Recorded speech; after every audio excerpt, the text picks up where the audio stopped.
some vital testing apparatus.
Yo, what's up, everybody? Welcome to another episode of The Game Drain. This week, we have just me, Malex Games, and Hard Days Mike. Twan is out, not feeling so well, so hopefully he'll be able to make it by next week, but let's move on. So, we got a lot of stuff to to talk about today. Some really interesting gameplay and stuff like that to show off that was kind of talked about throughout the last week. But first things first, we want to get through what we've been playing as of lately, and we have some pretty new games and pretty interesting stuff to talk about. So first and foremost, Matt likes games. What's been going on? How you been doing, brother? And what you've been playing as of lately? Doing very, very good, sir. Wolong with you. Vinny's jumped in on that as of late. Resident Evil 4 demo, I beat that 3 times out of nowhere. I wasn't expecting to really even try it. But I did. I like it. Beat it 3 times at this point. On top of that, Halo Infinite Season 3. That's pretty much it for me. Season 3 has been fantastic so far. Dope, nice. And straight to the point. I like it. I feel like Mhm. this episode's going to be like that a lot today. But Yeah. continuing on, Mike, Mr. Hard Days of Mike, what's been going on with you, brother? What you been playing? Anything been happening new for you on that 3080? Or excuse me, 4080. My bad. No worries, friend. I forgive you. I'm just kidding. No, honestly, nothing Yes. too much. I beat He doesn't Hogwarts. I think I forgive said me. it last week. I don't forgive you. Yeah, I'm like permanently offended. No, but I think I said I beat Hogwarts the other week. I adore that game. I have no idea what the fuck is happening in that universe. Right. Um, Facts. I feel like there's a few games like I want to get back into Atomic Heart. Ooh, Realistically, right ooh, can now, I yeah, real quick, Mike? They added no. native FOV support for Atomic Oh, Heart. thank Yeah, I God. put Yeah, that in our okay. DM earlier. It's pretty dope. So it looks Whatchamacallit great. was playing. God, I don't remember his name right off the top of my. Jamie Moran. Jamie Moran. Thank you. Yep. Yeah, pretty cool dude. It seems. What up, Mhm. Sergeant Sentinel? What's cracking? I see you in the chat. Thanks for On. showing up, brother. But yeah, yeah, yeah. The FOV slider should be very helpful. Now, I'm kind of curious. Let's specify that real quick. Yep. I mean, I kind of already know, but is this only for PC or is this for console as It's well? on console. Bam. I tried it on both Series S and Series X, and it's great on both of them. Let's go. Because the reason I say that is because a lot of people expect it on the PC, but it doesn't And it always wasn't come there. together for the console. But this time it's Yeah. out available on both, and that's fantastic. You guys go out there, check out this game. There's a reason it was talked about heavily when it first came out. It wasn't just because of the controversy around it. It was also because it was a fantastic game and it's a lot of fun. I feel like they outdid themselves making that game. In the sense That's fair. of they really added more than necessary in that game with it Mhm. being so open and everything. But at the same time, it's their design, and if they can make something of that scale and have it be like the first thing that we really see from them, the first thing I've seen at least from Munfish, Yep. I'm actually really excited to see what they could continue from if they develop to or not develop if they decide to do something more grand. Or hell, if they get them funds together and make something even more massive. I feel like, dude, like with what they did, with how realistic that game looked, the music within the game, working with McGordon, and just the combat, which was really fun. The combat was Mhm. fantastic. It was suffocating sometimes, but I mean, that's kind of the point of that situation that they put you in. You Yeah. really have to learn what the hell you're doing to play that game. But anyways, continue on, Mike. I'm sorry. I digress. No, it's fine. We do that fucking all the time. That's what makes the podcast fun. But yeah. Other than that, nothing much to be honest with you. I feel like Cyberpunk is per usual. I mean, I'm on and off that. Trying to play The Witcher, even though that fucking port is fucking just I don't know what the fuck's wrong with that game, honestly. It'll be working just fine one day, and then like it's just deciding, you know what? Not today. I'm not in the mood. I guess much like me in actual work. But yeah, honestly, yeah, nothing really much other than that. I'm trying to think if anything's coming out. I pre-ordered Diablo 4, the Ultimate Edition, because I was 17 when Diablo 3 came out, and I am now 27. I'm going to be 28 when that game comes out. So I think that it is worth, especially if I like the demo or beta or whatever Yeah. the fuck it is. And like if I don't like it, I can always refund it, which I pray to fucking God is not gonna be the case. I just found out for that beta too, you get the entire prologue in all of Act 1. All of Oh, Act nice. 1. Yeah, like that's not just like oh, you're gonna get like a level, then you kind of like, I don't know if I like this or not. You're gonna find out if you like this gameplay loop or not. So Yeah. that has me really excited. I mean, I love top-down ARPGs. They have to do a lot of things right. Like it has to flow. That's the biggest thing with these type of games. It needs to flow. I don't just like that every top-down. It needs to flow. So I'm very excited to see it. Yeah, and that's all really. Nice. Ham. All right. Well, as for myself, what I've been playing, I tell you what, I'm not a Resident Evil fan at all. But Yep. when you add the ability to roundhouse kick something, you have me interested. And I'm not cool. saying I'm going to run out and buy this game because, as I said, I'm not a huge Resident Evil fan. But maybe during a sale, I might find myself actually reaching in buying a Resident Evil for the first time since Code Veronica, which was out on Dreamcast. So Holy that shit, yeah. that this actually has me kind of interested. I like the gunplay isn't too bad. It's simple. I like simple. To be honest, they didn't try to overdo everything. You got what you got in your inventory, your health. You got guns and you got a knife, and you can roundhouse kick people. Most first and foremost. Yep. Multiple people at once. You can Yes, kick a and whole that group was of people down. I tell you what, bro. Like I was getting chased by the dude with the chainsaw, right? And yeah, he was walking. He was stepping towards me, doing his crazy thing. If you're running around the level, he will run after you, and everybody in that town will run after you. It's actually kind of nerve wracking because you go from killing a couple people here, kill one person there, a couple more people over here, and then the whole town wants to kill me. That's great. Yep. It's like 100 people, an onslaught of like 100 people trying to kill you for like 5 minutes. The trick is to shoot them in the head once, and a prompt will appear. And then what I do is I run completely around the level to get everybody jammed up, and then run down a hall.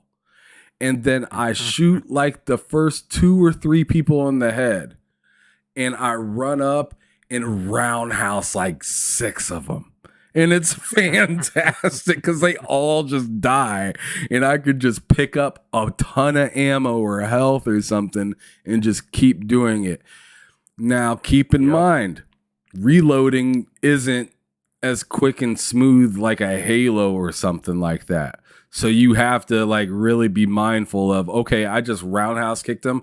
Even though I have 3 shots, I should probably reload because there's no telling that I'm going to hit hit the target right, because you only got a 10-round clip. Yep. At least to start off in the game. I imagine once you get a shotgun, it gets real fun. Can I say something real quick? Sure. Yeah.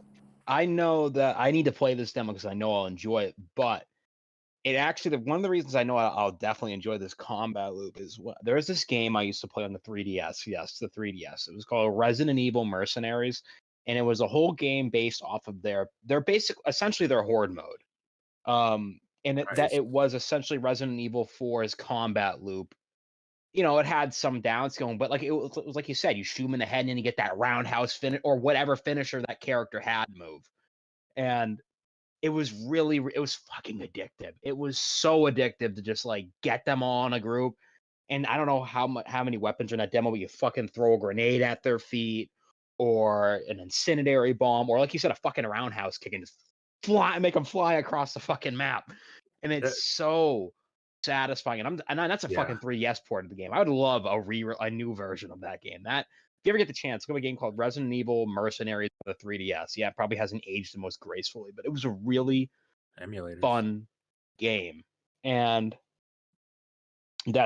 so it makes me excited you saying that, because that's essentially what Resident Evil 4's combat loop sounds like. Fucking put a bullet in the head and fucking roundhouse kick. And I love that. It's addictive. It feels so good every single fucking time.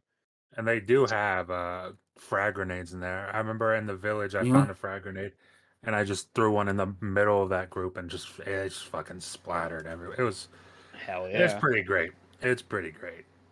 I enjoy it. I mean, I'm looking at it because I'll get into that when we talk. Yeah. Let me continue on. So, I also been playing, a lot of Wo Long. And yo, that game is stressful, but at the same time, it's a lot of fun and very gratifying getting through it. Kind of those Elden Ring kind of feels in the game when you level up. You know, you get more potions. You put the morale rank up. That's really nice. But something I recently found within that game that's interesting is, like I've always been kind of a straight shooter with video games, and with that one, I was suggested by Fonzarelli to give a try to farming. I thought I was farming before, but just like, okay, I'll kill these few people and then go level up, and then go back out and kill those few people and go level up. Right? Yeah. But the real farming comes in once you beat like that in the third of like other levels, like previous levels. So if you look at each of the levels, they're by rank, right? Like recommended rank is this. Now, I'm a level like 55 in that game or something like that. I didn't realize going back to a level like 20 mission or a level like 5 or 10 mission or something like that. I didn't think about that until I was prompted to do so by Fonz. He told me go over there and do some farming. It's really easy. Man, I ran through the entire first level without doing my morale ranks and only lost to the boss, to the very boss at the end, of that level. I decided, if I'm able to, because I got his health down to like, he still had like 2/3 health when I got him, but I was like, man, I was able to put that much damage into him with no moral rank. Yeah. Let me try it with all the flags in. Put all the flags in, and man, he was hitting me. But bro, I felt like, Dragon Ball Z reference right here. I felt like Brawly. Like dude was just hitting me in the face, and I was just like, what are we doing here? And I just attacked him a few times. I attacked him a few times. It gave me my special, and my special took like 3/4 of his health. That's fucking crazy. And I was just like, okay, I see what's happening here. You know what? I remember something that I really didn't like, and that was that first tutorial boss. So I went in there and disrespected that boss real quick just to do it. That's funny. Just to do it, because I know if you go on to Xbox and look at the reviews for Wolong, 9 times out of 10, someone's complaining about the first boss. Someone's saying, "Oh, the first boss." It is a hard boss, but after you get through that boss, you will feel very good, and I feel like good enough to continue. And if you think it's too hard, ask somebody to play.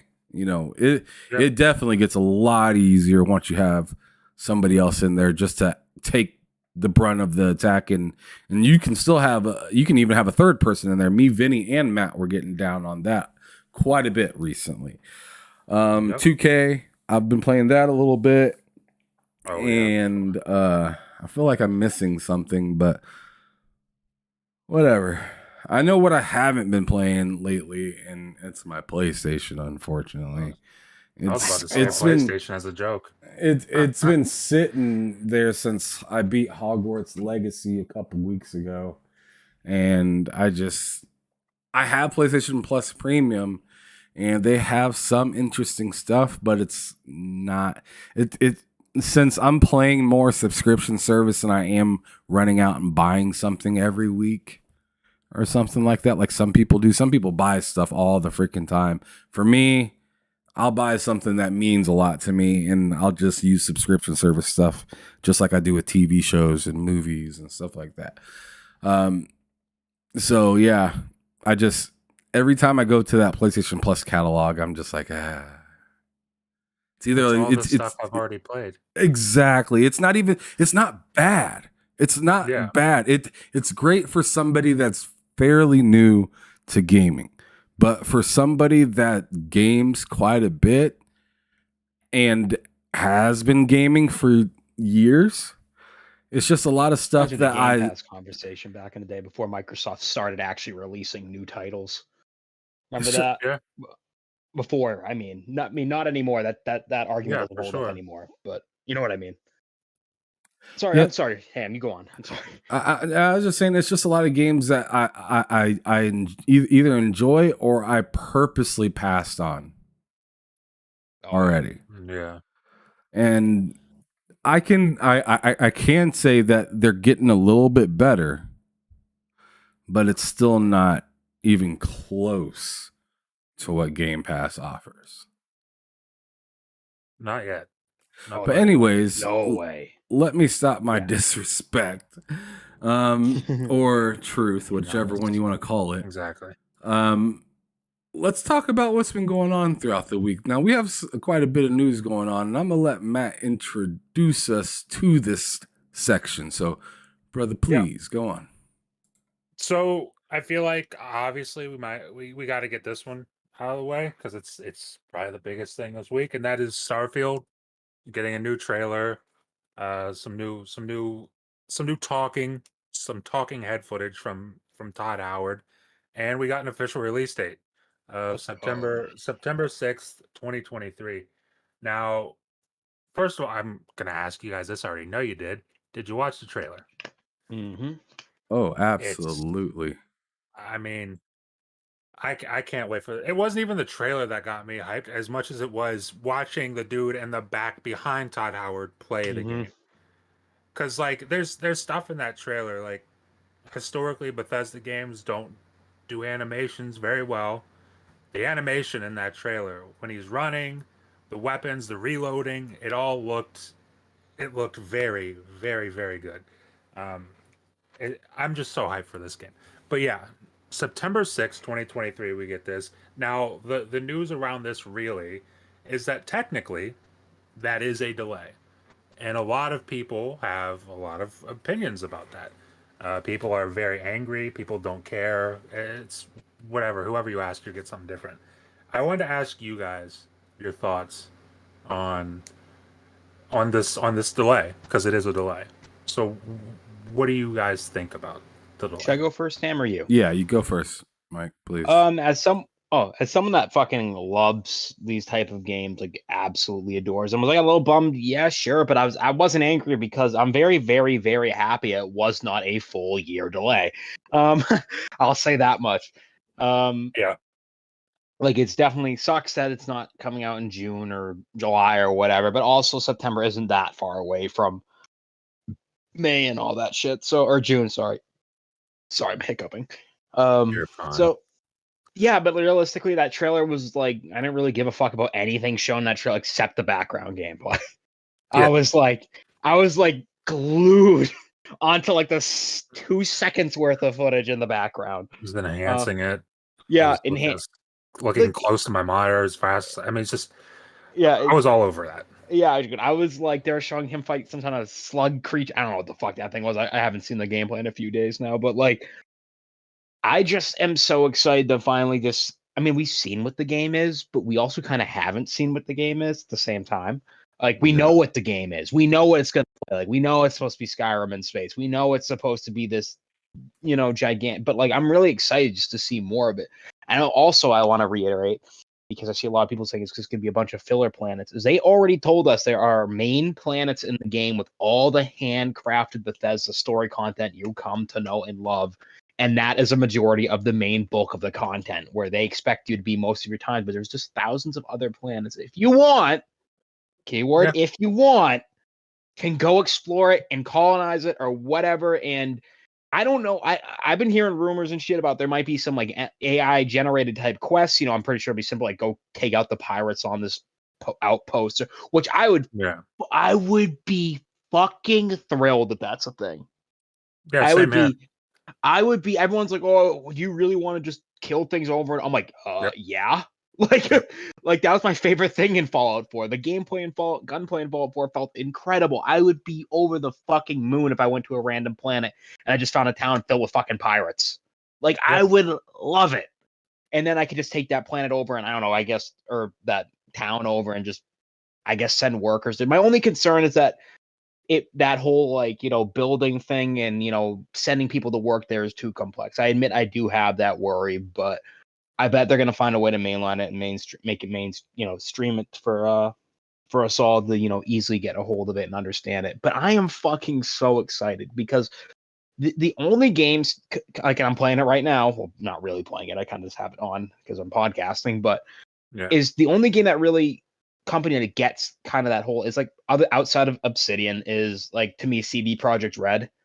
That gives me that same sense of like I'm lost in that world, or I'm at least a part of that world. So like I haven't had that feeling in a game in a very, very long time. Hogwarts actually was very close. I'm not going to pretend it wasn't. It was missing a lot of things to make me really in it. But anyways, I don't want to go off on a tangent. Sorry. I'm so excited for Skyfield, for Starfield. I mean, that's what they want. That's what they're advertising it basically to be. Skyrim in space. That's all I need. And you know what?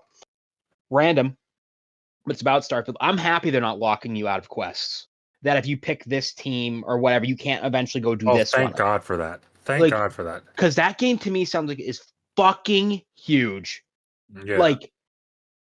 And I don't want to be like 100-something hours in, and then all of a sudden I'm going to do a quest on. It's like, oh, you aligned with them, and then I can't do it. Like, I understand that's like quote unquote realistic, but like I also don't really give a fuck. I want to play the game.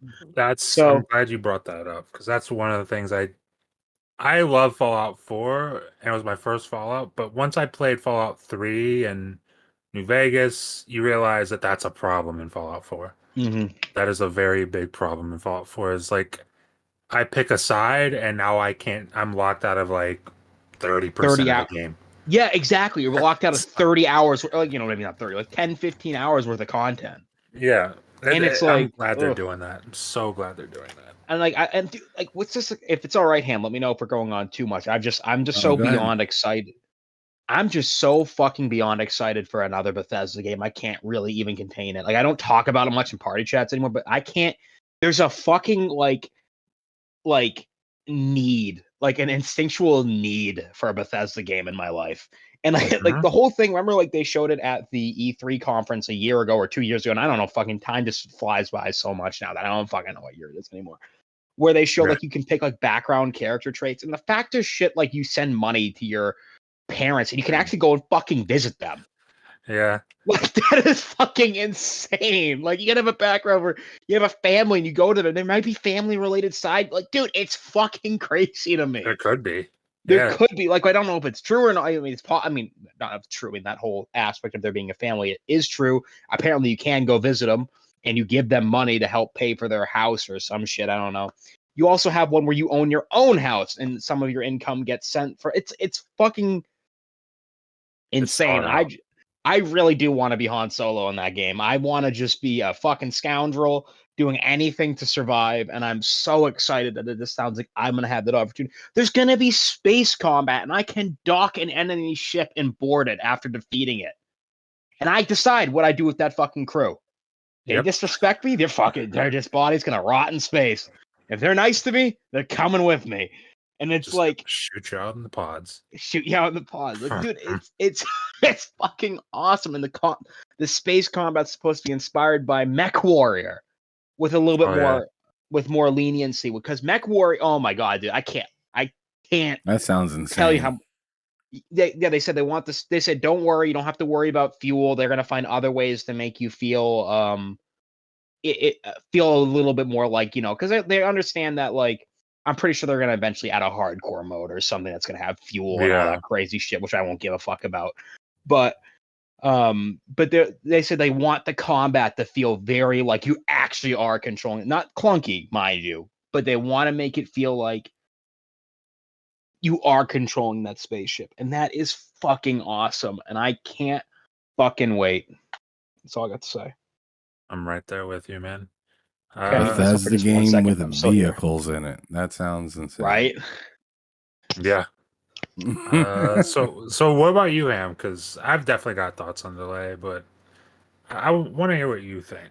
What was your gut instinct when you saw this? My gut instinct was I'm mad at, or not mad, but like I'm disappointed in Xbox once again. Like Okay. not like I was when I heard it got delayed back last year. Like last year when I heard it got delayed, I was just like, God damn it! Like, come on, Yeah. jeez Louise. You had one job. Yeah, and and I feel like people are, or at least those that I've seen within the community, are mad at the wrong thing. They get mad Hmm. about Starfield or Redfall or Forza now, and they say, "Oh, yo, these were all supposed to be within that year."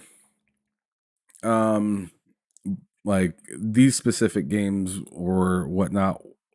Why aren't they there? And I'm like, yo, like to me, it doesn't matter if Starfield's delayed or Redfall's delayed or whatnot. It's the expectation in which Xbox presents to their fans and does not follow through with on a consistent basis more often than not.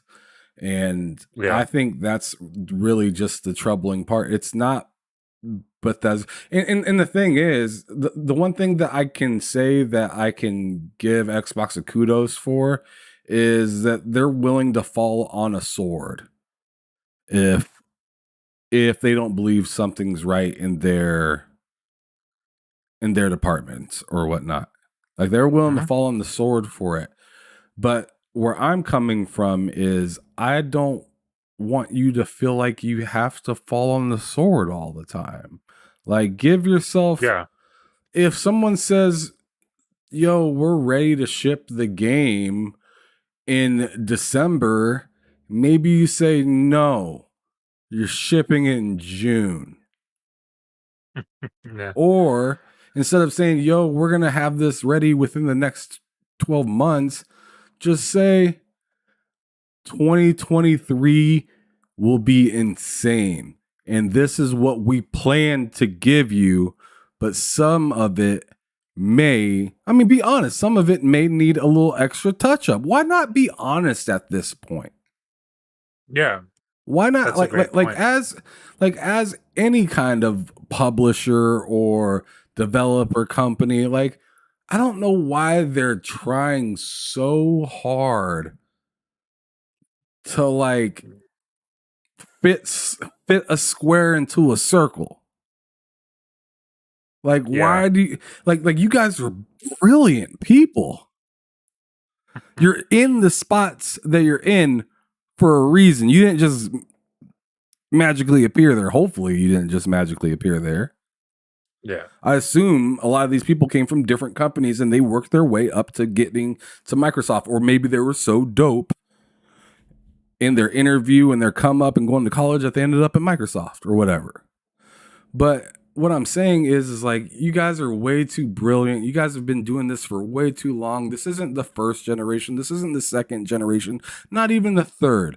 It's the fourth generation of Xbox. And last generation was the worst when it came to Yeah. messaging.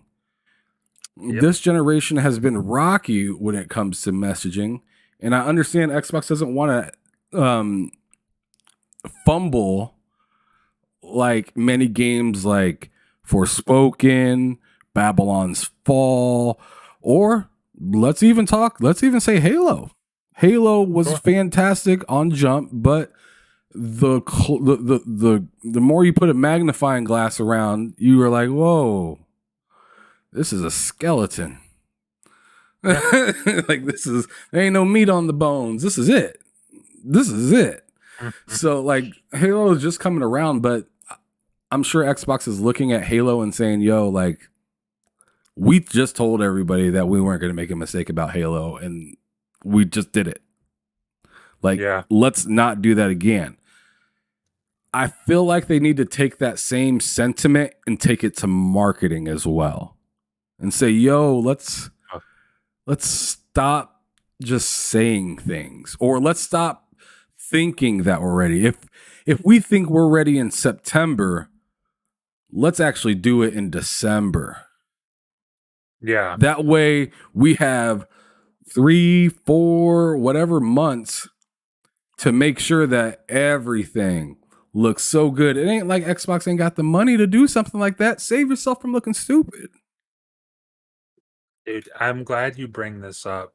I think more than any publisher in the business, Microsoft can afford to be honest about saying, hey, like Hellblade, for example. People have this expectation Hellblade's coming. Now, I'm not really sold on that. People have this expectation it's coming in 2023.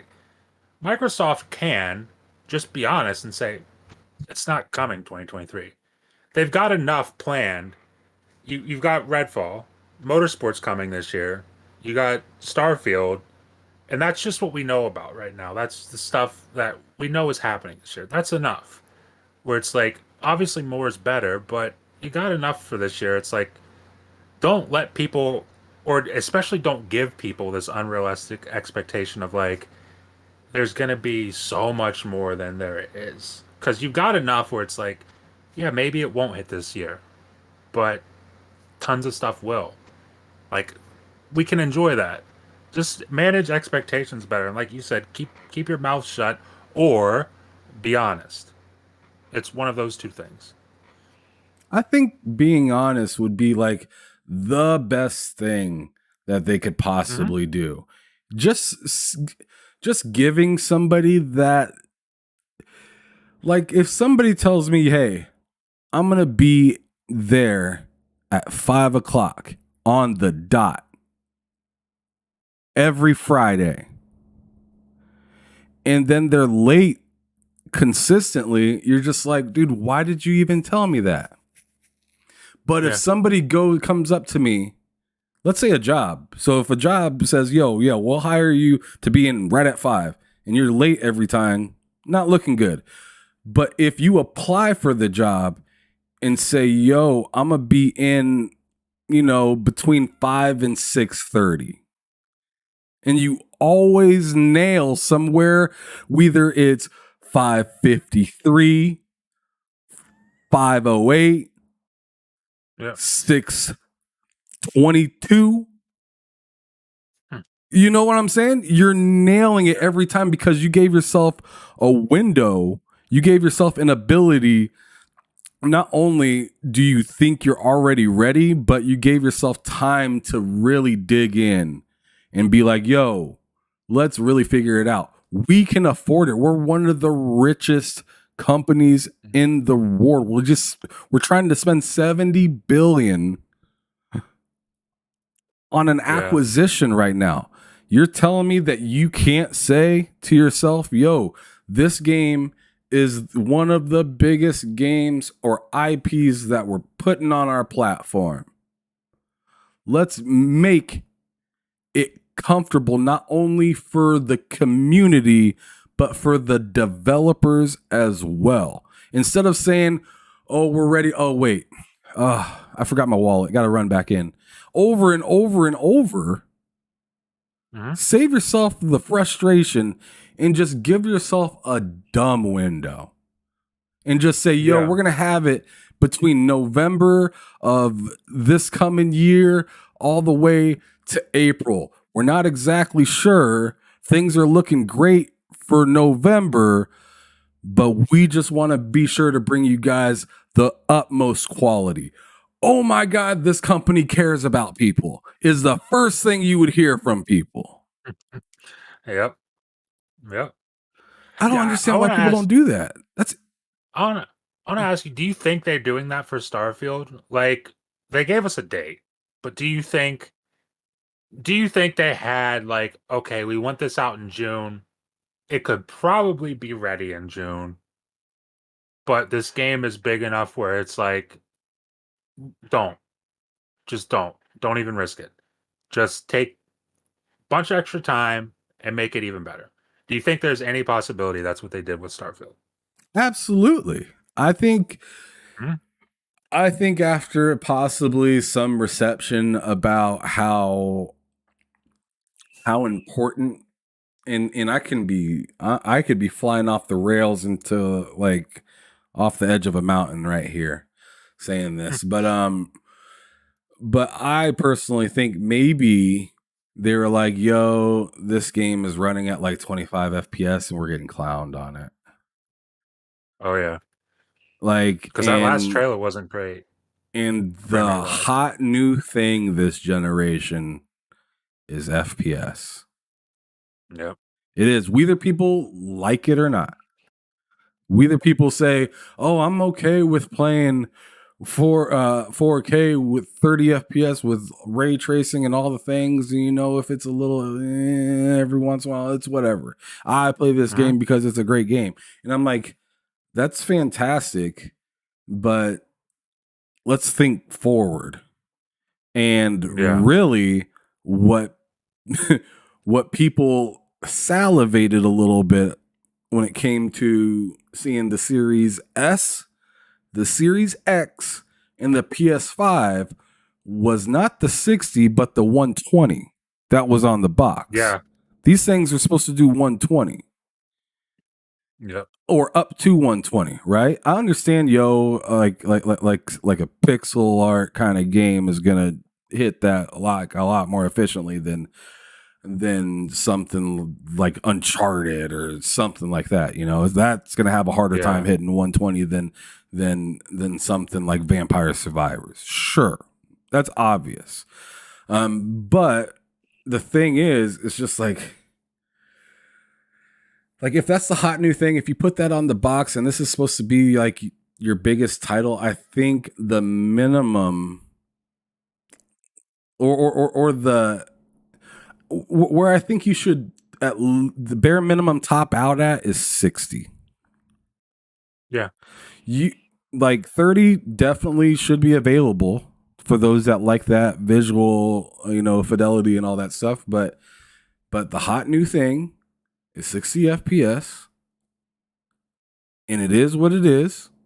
120 is what people are looking for next. And the thing is, people keep complaining about 30 FPS, but it's just like or I mean, people keep complaining about, oh, these people need 60 FPS all of a sudden, and I'm just kind of saying like, yo, like the more we buy consoles, the closer we're getting to PCs. Maybe not in all of the stuff that they can do, but definitely in the sense of like what we want to see on our screen. Yeah. Right. So we want to see a fast and snappy. We want everything to be more snappy. Everything. Yep. This is like the closest the gap has been at the launch of a generation between PC and console. We finally, because last generation it was bad. It was very bad. This generation, it's like it was really good, and I know some games it's really demanding. I get it. Sometimes an engine is just bad, also, but it's like 60 FPS should kind of be the standard. The standard with the hardware. With the hardware we got, it needs to be the standard. Yeah. I understand with diffs. I get it. I'm not. Oh, sorry, Matt. You go on. I'm sorry. That was rude of me. Go on. No, you're fine. I was just gonna say, like, I much rather. We talked about this weeks and weeks ago on like bullshitting, but like, I don't know when 4K became such a priority. I'll play anything at 1080p 60 over 4K 30, over 4K 50, over 4K 60, and consistently. If I could get 1080p 60 consistent, locked, I'll do that. I'm not sure why it's such a priority, especially for a game like Starfield. Like, give me an option, like you said, Ham. Quality or performance? Give me an option. That's kind of the thing too. It's so I understand that upscaling to a 4K or playing in a native 4K image looks better than a 1440, even though I think 1440 looks fucking fantastic on a 4K TV. I don't know where all of a sudden that stopped being okay, because I play on that regularly. I try both and they look both. I don't know. People are kind of weird nowadays pretending things exist when they didn't have a problem with it a year or two ago. You know what I'm saying? People are kind of like very selective what they have a problem with. But like, the smoothness and reaction of a game is so fucking important that, and like we talk about this all the time. Now, there was a time where 60 FPS was normal for Xbox. What Mhm. year? What generation was that? The original. Like Yep. every single game you got, I can't even can't even think of a game that wasn't 60 frames. Now that I think about it, because it was actually kind of important to have a game run and feel smoothly before all of a sudden everyone wanted to push 720p, which was the 4K of the time for the 360, really. Yep. So like, that's so crazy to me. 720p was the 4K. That is fucking dude. Oh, Shit dude, moves so fast. It's so H fucking crazy. HD TVs came out and everyone lost their fucking minds. Yeah, dude. It. I will admit, I'm with Killzone. I was fucking blown away with Killzone. I was like, Killzone what, looked amazing. dude? Like Killzone 2 in particular, I fucking will never get over playing that for the first time. But it's to me, 60 frames is really, really important. Is it necessary? I'm not gonna say it is. I'm not gonna tell you I wouldn't play a game at 30, but it's like, do I really have to anymore? And I know Yeah, I'm talking that's about the fact because I own a gaming. I mean, like in general, do I really have to anymore with the hardware we currently got, with the scaling technology, with resolution we currently got, with VRS, with all this other shit in the act? Is it really necessary to play at 30 frames anymore? Like, that's how I feel. like. And I'm not gonna be saying, I don't go where we're playing 30 frames because of my rig. I don't think anyone should be anymore. That needs to go away. This whole like, well, I want the ray tracing, I want all that. I'm like, no, you fucking don't. You want the game to feel good. Okay, if you want a graphics option there, fine. But that should not be the default. Yeah. Like no game should be like, oh, the default's 4K 30 with low setting ray tracing turned on. You know what I mean? Because it's, but like, I don't know. Yeah, frame rate overall. That's my opinion. 100% agree. Yeah. So I guess I'll give my thoughts on the delay really quick. So I made a video on it. I am kind of in line with everybody here. See, I don't care that it got delayed. The only thing that really bothers me is Xbox's messaging Yeah, they of gotta like, stop. yeah, just don't promise me things that you're not 100% like guaranteed. Like you're not 100% guaranteed that's going to happen. Don't promise it. Because that's just you're setting up poor expectations. But as Yeah. far as Starfield being delayed, I don't care. Like I expected this game when as soon as they said it was delayed from November 11th, 2022, as soon as they said that, I was thinking November 11th, 2023. That's fully what I was expecting. And the fact that it's not that and it's actually before that, I'm ecstatic. I'm ecstatic. But I guess technically it is out of what they promised, the 12-month window. So, it's not a good look. But for me, I don't care. Take your time. And it's a couple games. It's Uh, not just one game. It's a couple games that are out of that oh yeah, time space, like Forza as well. So that's so another that's why one. I went Yeah, on Oh that. yeah, you're right. You're right. That is too. Microsoft needs to. I don't know what they got to do. They just need to, like I said, they can afford it. Just give yourself a bigger window. You thought that window was big enough that you just gave 12 months? No, obviously it wasn't. yeah, Obviously it wasn't.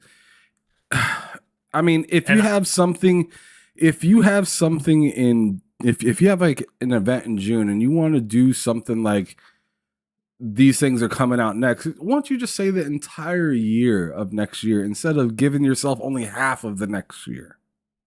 yeah, If stuff are really that close. yeah. I don't want to hear. I'm sure we're going to hear it again. I'm almost positive we're going to hear it again. But I don't want to turn on this showcase this year and be like, here we are, the next 12 months. Here's what we have lined up. And I've got a feeling that's what we're going to hear again. I Oh just, yeah. ho- I just hope they know it's like, okay, if you say that this time, you gotta deliver it. You gotta do it once. You gotta come through with it. but like they've got to know that you can't just keep saying, "Hey, the next 12 months are going to be great," and then a bunch of stuff falls out of that 12 months. It's not a good look. And I hope they don't do it, but they probably will. So, it is what it is. Does anybody else have anything to say about Starfield? I think we're all very hyped about it. I don't think we need to say that anymore, right? Yeah, absolutely. We can move on. Yeah. Yeah, All right. So up next, talk about or a little bit about Suicide Squad. It had a recent showing at PlayStation State of Play that was received quite poorly, I guess you could say. And it was reported that it was delayed till later in 2023. But Jeff Grubb says that he's heard it could be into 2024. Um, Now I want to ask you guys. First, are you guys excited for Suicide Squad at all?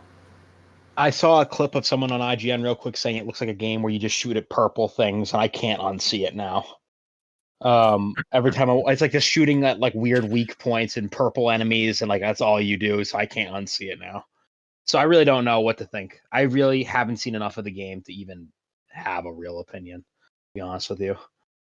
Yeah. See, I'm well, Ham.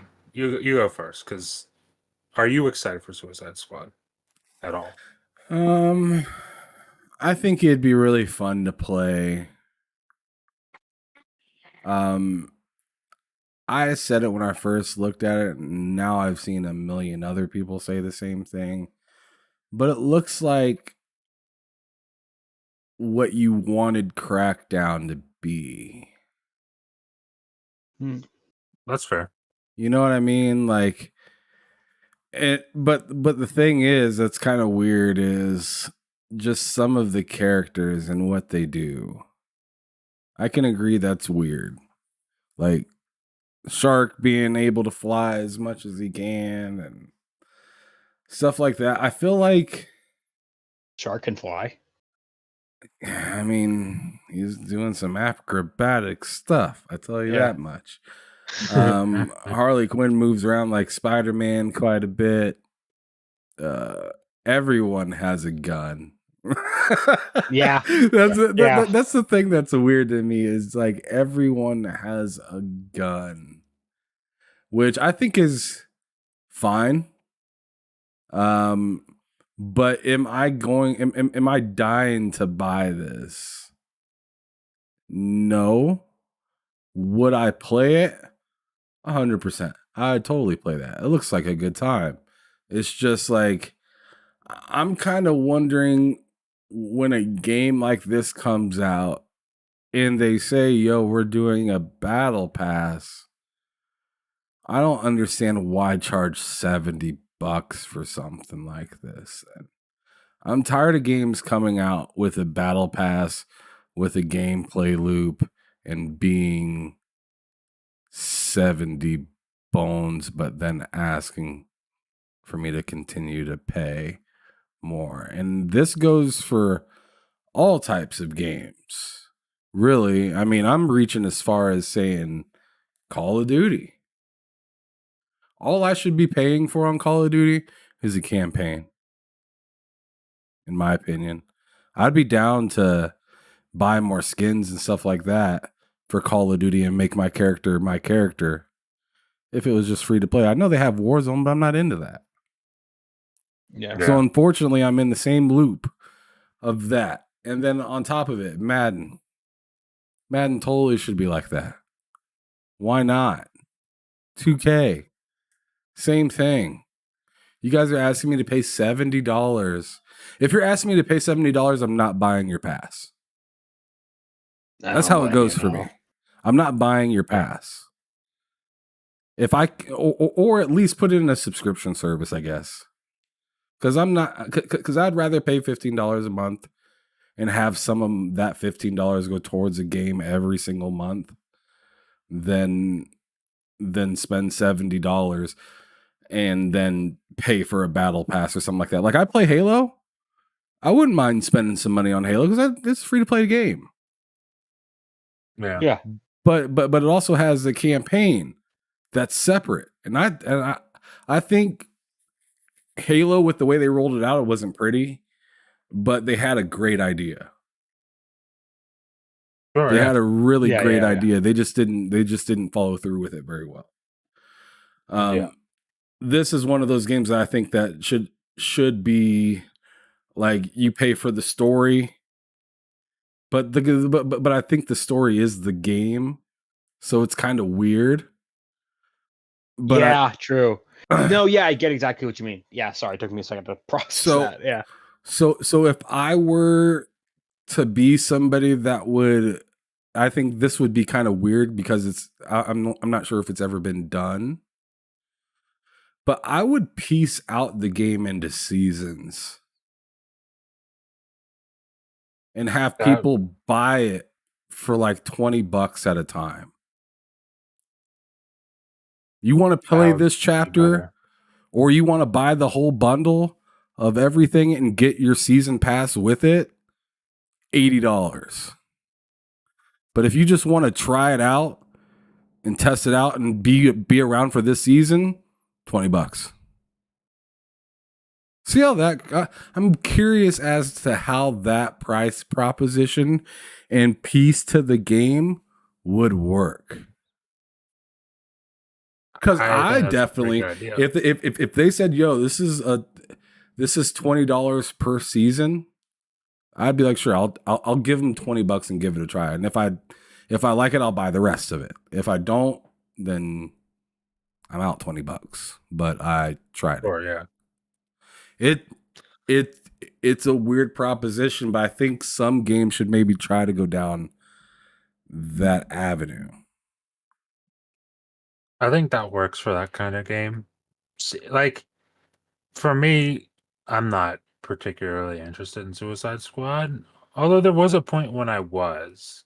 When they first showed it off, the trailer for it, I was like, that looks like it could be pretty cool. Um, the last showing they had did absolutely nothing for me. Oh yeah. What's up, Yeah, Stanley? so I saw that and I was like, yeah, that's not that they've unsold me. If I was ever sold, they've unsold me on it. And then to see that it got delayed due to the reception, and then people were like, I don't know what they're gonna do between now and the end of 2023 because the main problem people had with the game or what was shown is the general gameplay loop of it. The way it looks and plays is what the main complaint was for people. So I don't think that's something you can just change in No, a yeah. couple months. And then you hear from Jeff Grubb it could be into 2024, and that's when things start to get pretty interesting for me. Because if it's delayed into 2024, God forbid late 2024, then maybe they are rethinking some things. Yeah. Um, and if that's the case, and they come back and show it off, and it looks better, they nailed down more of what they want the gameplay to actually be. They've made it more balanced. Then I might be in on it. But I actually do really like that idea of that game shouldn't be $70. No. I'm tired of. Here's the thing. I have no issue shelling out $70 for a game if it's something I really want. Like, and sometimes I'm wrong. Sometimes I think I really want it. I get it, and I'm like, this. I was dead wrong on that. Happens more often than I'd like to admit. But it's like I have no problem with it. The problem is every game just now shifting to being $70. Because that shouldn't be $70, especially when I'm looking at Resident Evil 4 remake for $60 on Xbox. What game shouldn't be 70? Oh, fucking sorry. I know. I don't know Suicide why I Squad. asked that Yeah, because we're Suicide literally Squad. talking about. But it's like it just seems uneven. It seems very uneven. Like something that seems as quality. I mean, granted, we don't know. It could launch in a broken state. But Resident Evil 4, if it's anything like 2 and 3, it's going to be very quality. It's going to be very polished. People are going to really, really enjoy it. I I think that has more of a case for being $70 than Suicide Squad. And especially considering it's a live service game, or at least it seems like it is with a battle pass. It's a live service game, so don't make that $70. It just that saying that it's $70 sours my whole opinion on it. I'm already looking at it through a lens of like, now you have to impress me even more than you needed to, and it didn't even impress me, really. Period. So yeah, that's my quick thoughts on it. I'm not too surprised it got delayed after the reception it got from the state of play. I am a little surprised to hear it's into 2024 most likely. But that's about all I gotta say about that. Do you guys At this anything, point, I anything? just think they should. I mean, it's the reception's probably not gonna get better unless they completely change it. So like, I'm in the camp of just release it, but I really wish like, I mean, obviously I've never worked for a company that makes this type of money or actually I take that back. I've worked for some companies that made some good money, but I've never worked for a company that had to do with like shipping a game and stuff like that.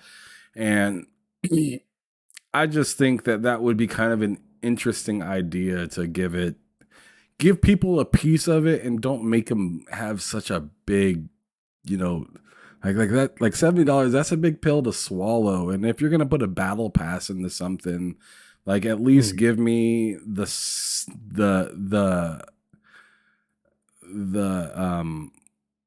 what would you call the thought that I'm like getting a good deal at first. Like even if you're like, yo, you can buy this season, but you have to buy the rest. Like to really lock in after that. Like here, pay $20 and then you have to pay the other $50 if you want the rest of the game. But at least you can get in, try it out. We'll give you that battle pass for just that part, so you can get gear and stuff as you play. But we'll also have the microtransactions and stuff in there for you to be able to create the character that you'd want to be able to do. But at least you'll be able to play all the way up into part 2. Just to get your taste of it. Or actually, maybe you get the first 2 parts and then like, let's say it's like a 7 or 8 part game. Then you get the rest of it for $50. Yeah. But just give people that entrance kind of feeling of, yo, like we're trying something new. Let's see if it sticks and whatnot. And I understand they still have to develop the whole game and try to make money off of it, but at least you could kind of tease those people that aren't that into it, like yourself, Matt. If somebody dangled something and said $20, you get a good piece of this game. You could try it all out with its with all the bells and whistles. I know you're not really that interested in it, but hey, here's it's a lot more appealing than 70. No. Yeah, with $70 being kind of a newer thing, and I mean, when you raise your prices of something, you're asking somebody what's in it for me. Yeah. Right. So like everyone's looking, all right, so you're 70 now. That's why Forspoken got looked at the way it was. That's why a lot of games are getting looked. Tiny Tina's was looked the way it was. What's that new game that came out? What's that recent game that came out? The Dead Space people made a Callisto Protocol. Oh, Callisto Protocol. Yeah, Callisto Protocol. That's why that got the. I guarantee you, if at least 2 out of those like 3 or 4 games would have been $60, wouldn't have been as big of a deal. Oh. But since they said that they are part of the God of War crowd, they're worth that. Yo, you got to come out. You got to show out. You got to look good. You can't slide in the finish all dirty and nasty looking. You got to stroll up there and look good. You got to look like you're walking on the red carpet if you're going to be $70. You have to. It's imperative. Especially when the last 2 games of the years were $60 in a $70 period. Yep. True. And And I'm glad you brought that up because, and I guess we're going to get into it here in a second when we bring up the next topic because you did bring up one of the games I want to talk about here, and that's Forspoken. It's when a game like God of War Ragnarok is $70, or for a good example, when a game like Red Dead Redemption 2 is $60. Doesn't matter where you buy that. Red Dead Redemption 2 is $60. That there's not a game I've played this generation that meets the quality bar of Red Dead 2. God of War is fantastic. It's about as close as you can get. But it did not meet that quality bar for me. But meanwhile, you're charging 70 for everything. This game, a live service game, is where a game where as soon as I buy it, I'm gonna feel like I'm missing out on something after having just dropped $70. If I don't drop more money to get the battle pass, I I don't know. It's not a trend that I'm enjoying right now. I'll say that much. But yeah. If no one else has anything to say, we can move on to Forspoken because Yeah, that let's does do lead that. us right into that. All right, you got the So gameplay showing. Let's go. So Forspoken, according to Square Enix, has not performed as well as they would have, as well as they thought it would. Basically, it's basically underperformed in sales, of course, and Square Enix. I think what's the name of the studio that made this? Luminous Productions was also dissolved into Square Enix. So a lot of the people who worked on Forspoken were just now they're not doing.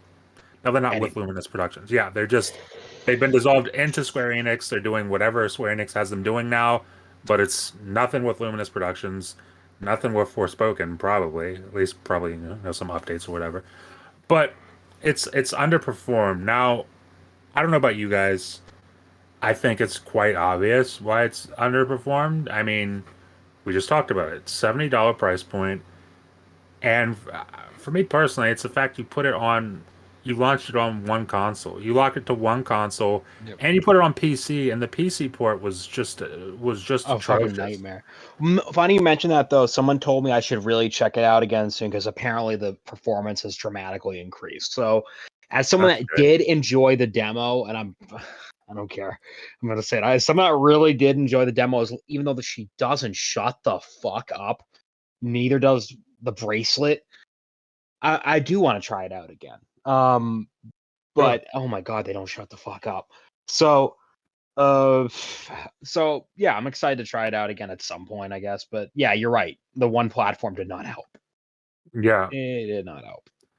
I I don't know about you guys, but I just feel like Square Enix is consistently shooting themselves in the foot, and then asking who shot me in the foot. Yeah, It's such a NFTs will weird save them. Don't worry. right. NFTs are going to be the savior of Square Enix because they're saving everybody else right now. I can't wait for Doctor Disrespect's game. I'm super hyped for that. Oh my I god, am dude, hyped for that's that. something Just to else. cover it, just to talk about it. I'm just True. I just can't wait to for that game to go one direction or another. I actually think it'd be super interesting if that game showed out and did well. That would be insane to see. That would be because something. because in my opinion, he struck Ouch. up a good point, although I don't like the idea of NFTs in games. I also don't want to knock anybody's hustle at the same time. And also, like I said, I'm gonna look at NFTs this is the exact same way I look at microtransactions. As long as it doesn't impede my ability to continue or play something or finish a game, have whatever you want for sale in it. I don't care. It's the same thing with 2K. I got my character up to a 91 and I spent $0. Although every time I turn on the game, it says, "You want VC?" And I just say no. And I keep it moving. I don't what I don't understand is people's irritation with microtransactions being in a game or NFTs being in the game.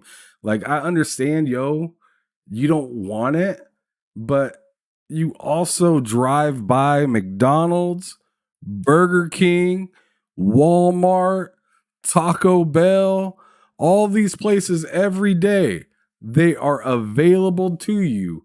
You do not have to pay for it though if you don't want it. That's the way I look at it. I don't care that a way for somebody to Yeah. make money is into a game. But what I do care about is if McDonald's said, "Yo, you need to buy a cheeseburger before you go home, or else you ain't getting home," then we got a problem. Yeah. You know what I'm saying? So I don't see it as a big problem with that, but I do hope, or I'm not even sure if I hope. I just like I am very interested to see the direction in which it goes, because it is true. Like, yo, if you buy something, it is corny if everybody else has the same thing. It is corny. I mean, let's not lie. It's Sure. corny. Like whenever you pull up in Halo and you just bought yourself some fresh drip and you look over and this dude sporting the exact same thing in just another color, you're just kind of like, you feel basic as shit all of a sudden. Yeah. So I get it.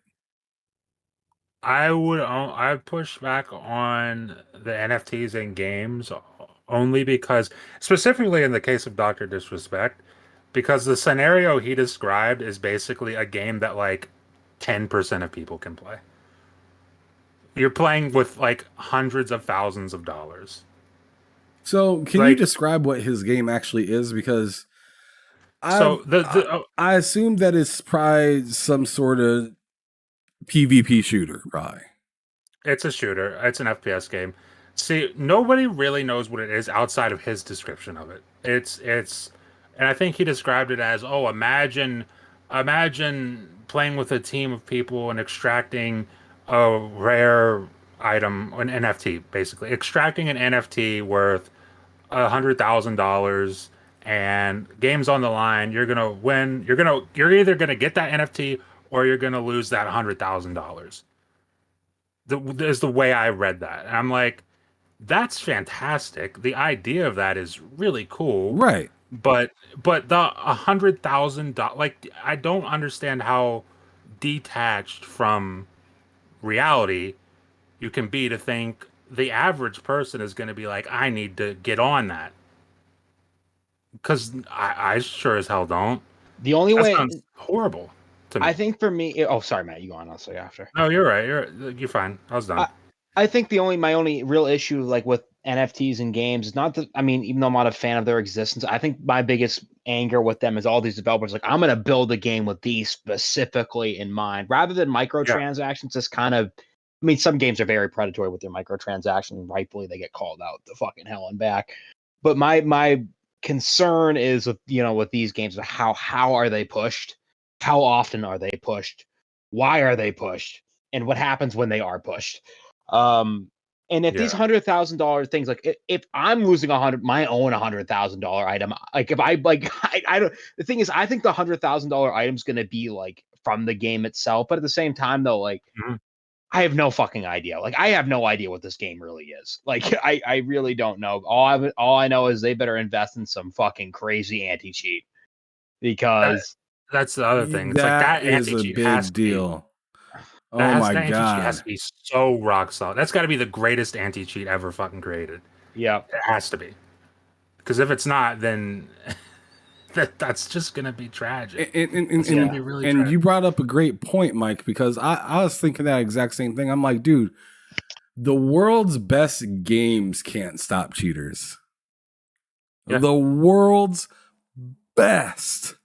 The people that have been doing it for 20 plus years can't stop. The government cannot stop cheaters.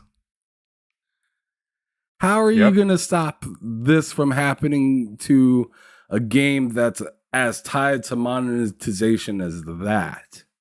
Like prolifically tied to monetization.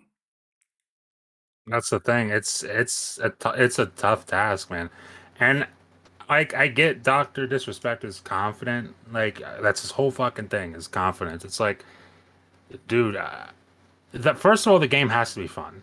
You can't make a game doesn't have good gameplay and then just slap NFTs into it and now it's great.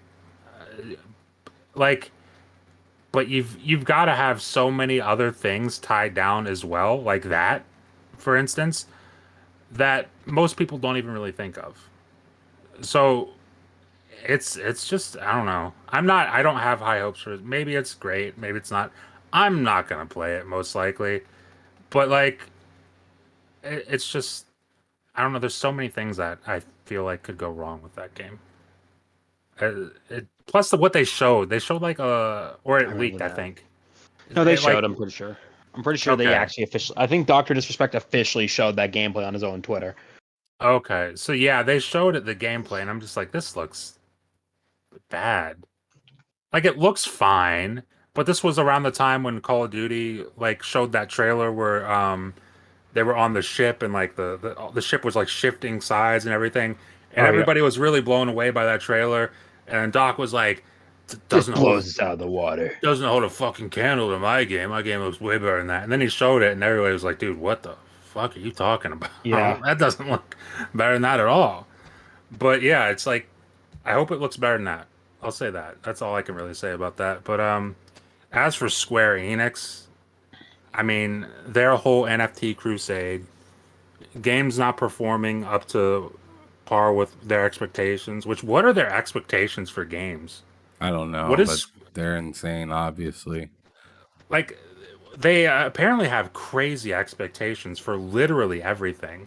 I Yeah. mean, if Forspoken sold, let's say it sold 1 million copies, that's about right. That's about right. I Like d- I don't. I think if they have all these high expectations, stop locking shit down to one platform or yeah, launching a game in broken states. Like, please. yeah, Like 100%. I like the fact that this studio that they and now they'll never be able to make a game independently ever fuck again. Like Yep. stop it, You you stop. you nailed it, Mike, because like it's just like, bro, like you got Final Fantasy, you know how popular that is. That game, including something like Spider-Man, including something like God of War, has the popularity to be locked down, or at least the notoriety to be locked down. Square Enix doesn't have enough consistency within their large titles. I'm not saying like they're large to small. I'm saying like games like Octopath Traveler do well. It's also on a Nintendo and stuff like that. But I'm talking about strictly just like only on this console type game. Like Final Fantasy VII, sure, that game can get away with it because it's a Final Fantasy game. But a game, the way you rolled out Forspoken, the way you rolled out Babylon's Fall, the way you rolled out Outriders, the way you rolled out many of these games from Square Enix were bumpy as hell on the rollout Yep. and were, I mean, kind of like embarrassing and shocking. Uh, like you can't be in the crowd of making a game that is at best just fun and Yeah. then lock it down on one platform.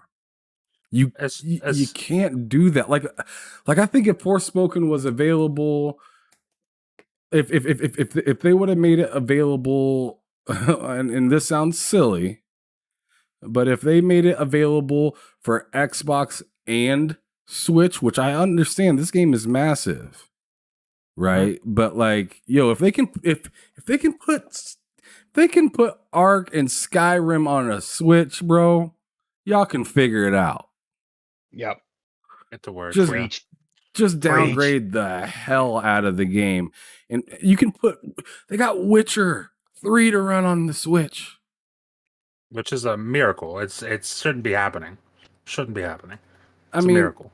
they, they they got some big game. I mean, even if it's just streamed, like Marvel's Guardian of the Galaxy is for the Switch, like come on, Yep. like you guys need something to be popular. Like as I said, it's not Final Fantasy, it's not Halo, it's not God of War, it's none of that stuff. It's a new IP that you were trying stuff out on, and you didn't even trust your writer completely to stick with his plan. So you think it's a genius idea just to drop it on one platform when you guys didn't even trust your plan in the beginning. Yep. I I want to also bring up the fact that, like, and I'm not even joking when I say this. I know it's going to sound like a troll, but you released it on a platform where the point of Forspoken, from what I see, the story isn't very strong. Its gameplay is its strong point. It's supposed to be like engaging gameplay, fun combat. It's supposed to be that kind of game. You released it on a platform where obviously you've got games like that, but the big draw for a lot of PlayStation players is story focus.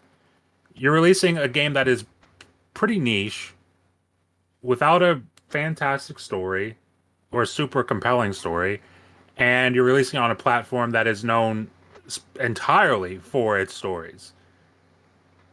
And you're Great releasing it to point. that you're releasing it to that player base, and you're expecting to just sell what, millions upon millions of copies? How? Why? I mean, their business model doesn't make any sense. Like, it's a new IP. We see the gameplay. It's a good idea. That's a game And that it's should be fun. To be everywhere. real, Yeah, it's a fun ass game, and I want yeah. Mike bought it already. He didn't buy it for $70. I'm I bought gonna for like buy it, 45, but not 40. $70.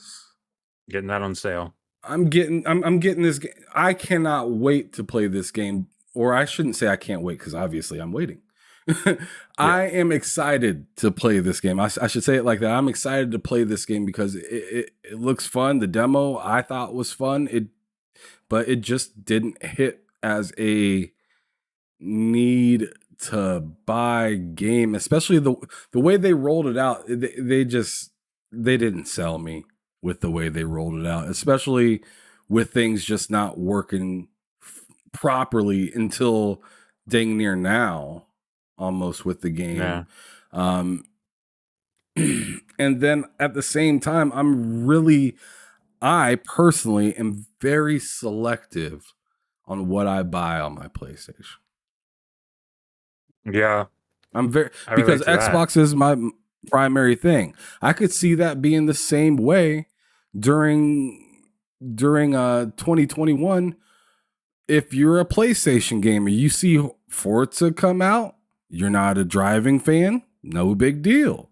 You see Halo come out and you're not a PvP gamer, but you like a good story, you might play that from Game Pass and not had anything to really buy from Xbox when they did have a pretty good year with Psychonauts and Yeah. many other games. I'm just saying it the opposite way around. I'm saying it as an Xbox gamer to PlayStation. I'm saying, y'all looked good for the Harry Potter, how you guys had that little exclusive thing and whatnot. Y'all looked pretty interesting with that for Vinny, so he bought it. I thought Callisto Protocol was really interesting looking. I bought it, took the L, then seen Forspoken the way it came out, and I'm like, not again, not twice. You already got actually not 3 times, because I got Tiny Tina's and felt disrespected. Oh yeah. I True. got Callisto Protocol. Didn't enjoy it. I mean, I take that back. I enjoyed it, but it wasn't worth that much to me. And then 100% and then agree. seeing Forspoken, I was just like, I ain't finna strike out over this. No. 100. I feel that. I feel that. That's exactly how I feel. I mean, I'm excited to try the game out. On sale, I'll You had it probably grab it. pre-ordered I did. I had it pre-ordered and everything, and for then almost a year. yeah, dude, I had it pre-ordered. They canceled my pre-order because of a delay or something with it, and then a few weeks later I pre-ordered it again, canceled that, because I started to see like like I played the demo. I was like, that's exactly what I thought it would be, and I'm just now realizing that what I thought is not worth $70. So I'm out, and I'm pretty happy with that decision. I'll pick it up on sale, like $40, $30, whenever that happens. You know what makes it But even worse for Square Enix what's that? is that I can sit here and say I've played better games on Game Pass. Yep. Oh, And and that's and, and you know what you know what I mean by saying that? Like, why am I going to go out of my way to buy that for $70 when yep. I I'm happy to play it, but I'm not dying to play it. And I've played Yeah. better games within my service. Why the hell am I going to run Yeah. out and spend $70 on something like that? That would have been a great wasn't game. crispy on the come out. That would have been an amazing game to launch in PS Plus. If ever you wanted to try it out and see how it goes, I mean, I guess Square Enix is silly; they don't like that stuff. But like, that would have been the perfect game. I would have played it. I'd probably have beaten it by now if it was in PS Plus. I think it I would will definitely go to have PS PS Plus Plus. Extra. I think it will be in Oh, it PS will. Plus here within before the end of the year. I think it's going to be in PS Plus, just so they can And get if the that's the numbers case, up that's when again. I'll play it. That is when I'll play it. If that's the case, I'd be. You know what? I'll wait till the end of the year. If it's not in PS Plus by the end of the year, then I'll buy it on sale. But if you're right, and I expect you are, then I will play that in PS Plus. It's either Definitely. going to be that or it's year anniversary when it's really dead.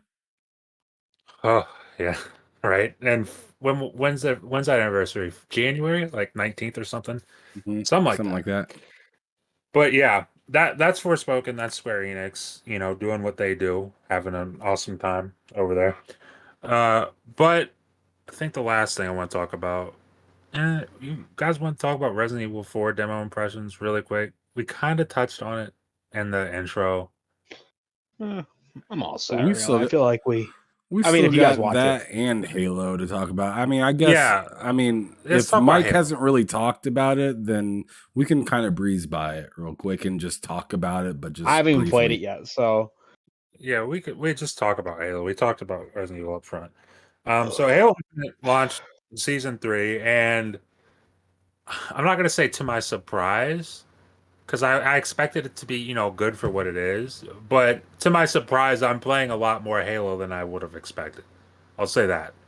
I've been playing pretty much every night. Finished the weekly challenge. Or the weekly challenges. The weeklies, whatever you want to call them. I finished the event pass, and now I'm just waiting for Tuesday so I can get a reset and do all that stuff again. And I need to finish season two's battle pass because I didn't finish that. But I'm having a blast with it, actually. I'm having a really good time with it. Now, Mike, I don't think you've checked it out yet, have you? not yet. No. Okay, Ham. We played a few games. What are your thoughts on Halo Infinite Season 3? Mm, it's looking pretty good. And not just from what I've played, but also from the messaging at 343 with them saying that with that saying it gave me more hope because they not only came out and said, yo, like here's season 3, but they also said with what we're looking at, we shouldn't be having any seasons take that long to come out ever Yeah. again. Yeah. Which is great news. Which Great is news. really good news. So not only does it have me interested in playing it because it is interesting. They have some good new levels in there. The new mode is really cool. What's the new mode called? It's something like gun game. It's escalation. It's basically gun game, but with Halo. But it's called escalation. That's probably my favorite thing in the game. I wish they would make a dedicated playlist for it, but they haven't yet. But if they do that, I'd be all in on it. I'd be all in on it. But that's great. Keep going. Yeah. So that in which I've played has been pretty fun. I've really enjoyed it. Looking to get probably back on and play a little bit later tonight. I'm down. But But the new gun is pretty interesting too. It's very powerful, very much like the DMR, but slower, in my opinion. But Mhm. since it's more powerful, it's probably should be as slow as it is. But eh, there's moments where I was like, man, this thing is awesome. And then there's moments where I was like, golly, man, if I could have just got that one last shot off, that would have been great. But Yeah. it's definitely going to take some adjusting. But I really do like the new levels. I like the community playlist that's in there right now. I just can't wait. Like it seems like a little bit of a rebirth for Halo. I can't wait to see when the next season is released. Well, I And saw it. the cadence on this thing is really important to me.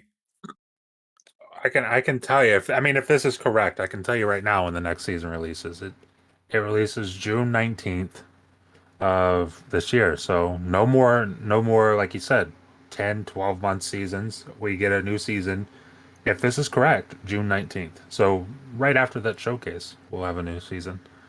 That's Which insane. is pretty good. And if they can regularly hit that cadence, because that's the cadence most, Call of Duty's hitting that cadence. Love Call of Duty or hate it, but they're hitting that cadence. If they can hit that cadence often, then that's great for Halo. And I would definitely agree. It definitely feels like I don't think Halo Infinite's ever going to reach what it was at launch in terms of player numbers. Like there was just a hype around it where it was just I don't think that's It's reachable infectious. anymore. Yeah, I don't think it's reachable anymore. But this is like it feels like where it should have been when it launched. It feels like this is the game we could have got had they been willing to delay it again. Which I know they didn't want to, but if they did, this feels like the game we would have eventually got. And it's the complete package. It's the complete package. The only thing I'll say negatively about this season is I've played like 20 games of Big Team Battle. I've gotten the new map once, and the new map is fantastic. It looks amazing. The new map looks amazing. Was I it the forget the sand name of one? it. Yeah. Yeah, it looks incredible. And there's so many vehicles on that map. There's so much going on, man. It's an awesome map, but you don't get it nearly often enough in matchmaking, or at least I don't. Maybe I'm just unlucky. But yeah, the season 3 of Halo is fantastic. I can't wait to play more of it. In fact, I got to be honest, I was playing some of it while we were while we are podcasting. But yeah, fantastic. That is actually our last topic for tonight, so we can move What's that right new on it. move or new piece of equipment that they have for the wrist? Oh, That you shoot out. It's like a shroud thing, or yeah, it's. I think that's actually what it's called. It's called Shroud. It basically just it reminds me of a bubble shield from Halo 3, except you can't see through it. Whereas the bubble shield was clear, you can't see through this thing. It basically does exactly what it's called. It shrouds view. So like it's great for that escalation game mode when you get to the end. Instead of having a gun, they give you that skull, like a flaming skull that you got to melee people with to win the game. So you can shoot that down and cover your tracks so they can't see you while you're getting close to them. It's pretty awesome. It's it is. I've put that shroud thing down and then went like in between two rooms, like an entrance to a room, and yeah. sat on the side of the room that I was comfortable in and just waited for somebody to come through the other side of the shroud with the hammer and just nailed them. And it's fantastic. It's a really cool new addition to it. Another map that I haven't played yet is that art room thing or whatever that thing's called. Have you checked that out? What's it called? Like art room or something like that. Art room.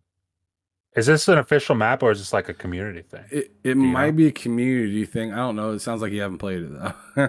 Yeah, I have not I have not played that, but I haven't. If it's a community thing, I haven't messed around in the community playlist as much, and I certainly haven't dived into custom games browser as much as I would have liked. In fact, I might do that later tonight. They need to But get this team search yet up for custom games browser. Yeah, that's what it's a they need. community game from what it looks like. It's on the community collection playlist. The art room is that looks really cool. I haven't got to play that one Yeah, yet though. And yeah, with the new season coming, as you say, in like June or July or whatever, hopefully. Yep. I'm just hoping that the randomizer for these maps get better, Oh, please. as you were saying. Or implement what Halo 3 did, and I don't know Vote. why more games. Yes, veto. Like Call of Duty, old Call of Duty, Halo 3. Give us the ability to veto. I don't want to play the same map, especially if I play a game and I join back into a game with that lobby. Like I don't leave the lobby after the game and we just search again. Let us Yep. veto the map. Let us veto the map we just Yeah, got. it's so funny because they're like, we don't do that, so people don't play the same map over and over. I'm like, well, guess what, buddy? Because we're It's exactly doing that. what you're trying to avoid is exactly what's happening. Just let us do it. It's fun. or Plus, it's or give us both options: a playlist in which you just pick, and another one in which you can veto in. That perfect. I mean, I'm speaking from somebody that doesn't know exactly how hard it is to make a Sure, whole yeah. extra playlist and pay for those servers and all that. I'm just speaking from a fan's perspective. Like yo, like choice is always better. I'd love to be able to hop in and be able to veto, but if sometimes I just want to go in and just play a game and not have to worry about that, or if I'm playing with somebody that doesn't want to do that and it's their, their party or something like that, then sure, whatever. Yeah. But I definitely like with these new maps being out, it is a downer when you turn on the game and you're right back on the map that you've been playing for the last like year and a half. Especially True. that nighttime map on Big Team Battle. I'm tired of that map. I'll tell you, I'm very tired of that map. I'm tired of the map on Big Team Battle with the giant pit in the middle of it. I like the maps. They're good design, but you can only play so much of those things. You can only play Most so much played of those. map and not by choice. Not by choice at all. But yeah, I mean, other than that, season 3 is off to a great start, and thankfully, no more insanely long seasons. So we've got that to look forward to. But that is our last topic. I think we go on now to a take of the week. Does anybody have a take of the week particularly interesting they saw this week? um, I'm sure there's some, but I don't have any off the top of my head, so I say skip. Oh, oh, Yeah, same here. you know what we Me and should Tam are talk like, about? nah, what? This just happened earlier today, and I put it in the group chat. So GCSC Game World, um, Who? has the people making Stalker 2. Oh, Uh, yeah. right. Sorry, yeah. so yes, so this is actually very big news. I can't believe I didn't have this down, but they're the subject of what they're calling Russian hackers who were just hacked. And okay, I'm gonna read this. So recently, our employees' account for a collective work with images application was hacked. The responsibility for this was claimed by a community from a Russian social network. They're threatening to use the obtained data for blackmail and intimidation. This is not the first attempt to hack and leak our data, including personal information. We have been enduring constant cyber attacks for more than a year now. We have faced blackmail, acts of aggression, hacks, attempts to hurt our players and fans, and efforts to damage development process or the reputation of our company. Now, Sorry. essentially what this means is at any point, if something were to happen, the entire game of Stalker 2 could be leaked, among other things. Among other things, like their personal information, where they live, their families, stuff like that. Like it's a very bad situation.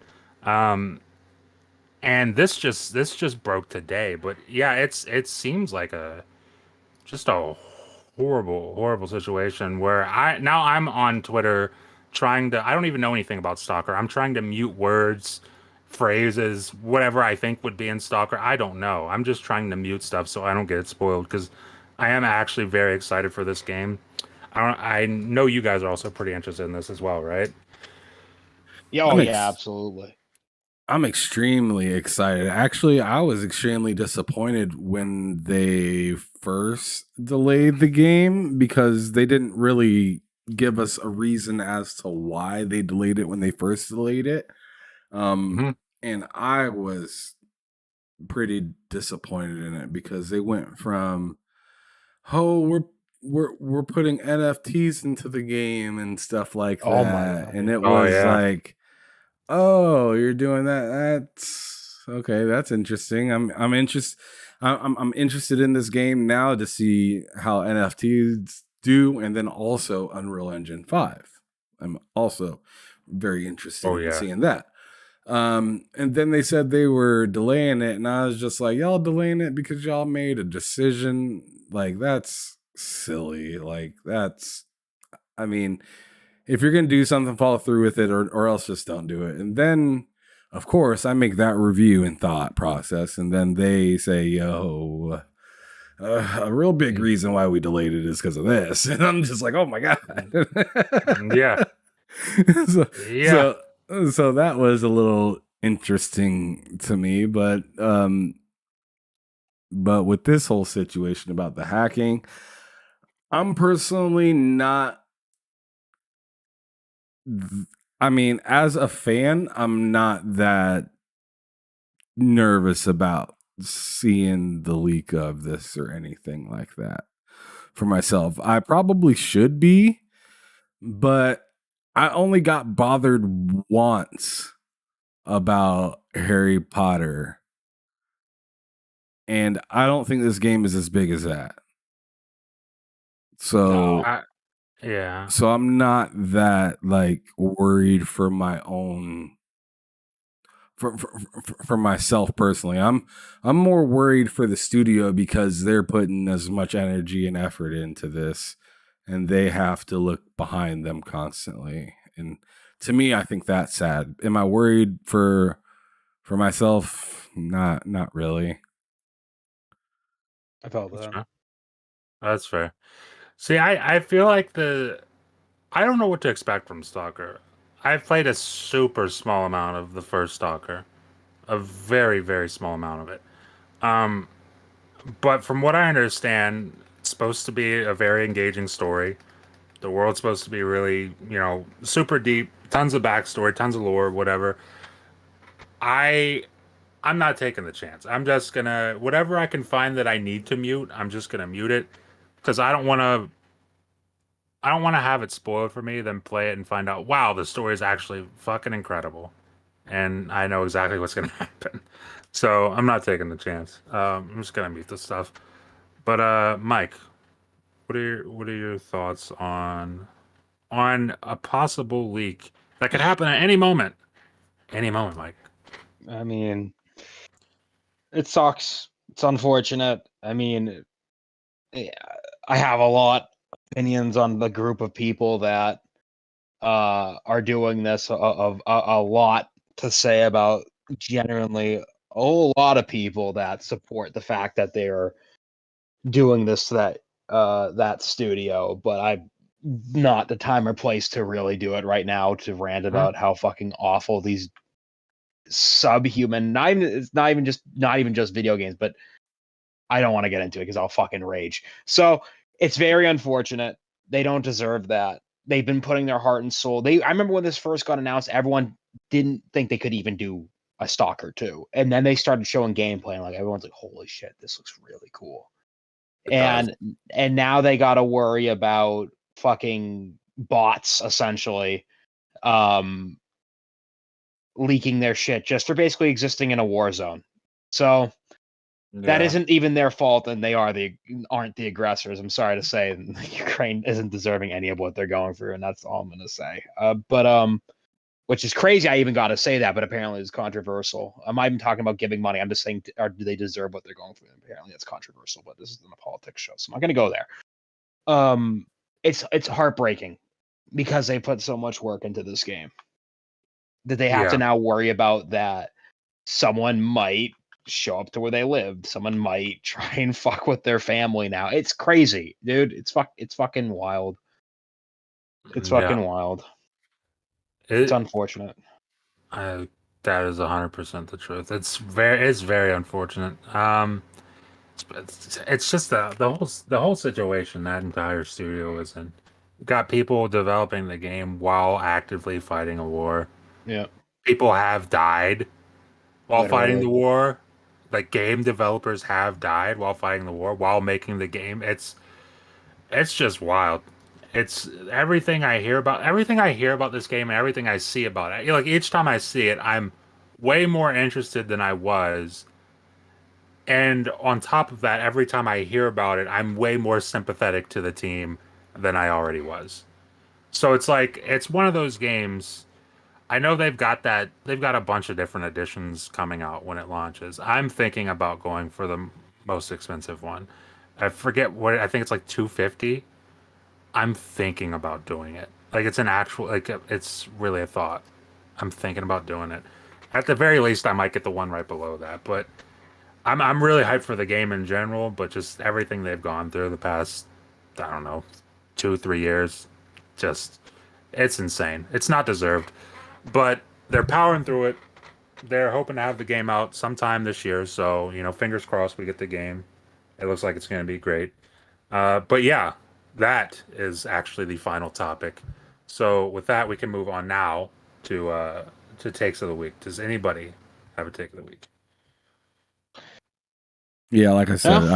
I don't really have one that's interesting enough to talk about. I mean, an interesting like take that I've seen from the community is that um Xbox never promised anything. And in my opinion, it's like, yo, you're With the reaching delay? like with the delay or any of these games that aren't hitting the year mark, and I'm just like, man, you don't have to kiss butt this hard for a company that's not paying you at all. Like, just say it how it is. Just say it how it is. Like, they didn't get it.